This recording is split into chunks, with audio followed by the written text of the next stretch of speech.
ठाकरे गटाचे नेते अंबादास दानवे यांना अज्ञात व्यक्तीनं फोन करून जीवे मारण्याची धमकी दिली होती। या प्रकरणामागे काही दिवसापूर्वी पंचायत समिती कार्यालयात झालेल्या वादाशी संबंध असल्याचा संशय देखील अंबादास दानवे यांनी व्यक्त केला होता। त्यानंतर पंचायत समिती सभापती कल्याण गायकवाड यांची एमसीएनने प्रतिक्रिया घेतली आहे। त्यामध्ये ज्यांनी धमकी दिली असेल त्यावर कठोर कारवाई झाली पाहिजे, तसेच अंबादास दानवे यांना धमकी प्रकरणाशी माझा काही एक संबंध नाही अशी प्रतिक्रिया त्यांनी एमसीएन न्यूजशी बोलताना दिली आहे। त्याच्याशी आमचा काही एक संबंध नाही आहे आणि कोणी केला काय केला आता मला सकाळपासून ते मीडियाच्या माध्यमातून लक्षात येत आहे।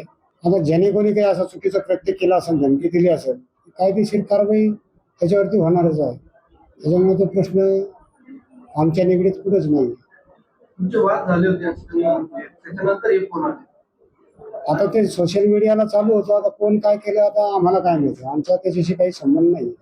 पोलिसात तक्रार दिली आहे, बरं मग संबंधितावर कारवाई होईल ना। या गोष्टीला मी कधीही समर्थन करणार नाही। जो चुकीचं वागेल त्याला शासन झालं पाहिजे। तर आपला व्यक्ती असेल तर त्याला शिक्षा झाली. शासन झाली, माझा भाऊ जरी असेल जर चुकीच्या शिवाय देत असेल कोणाला, हे चुकीचं आहे।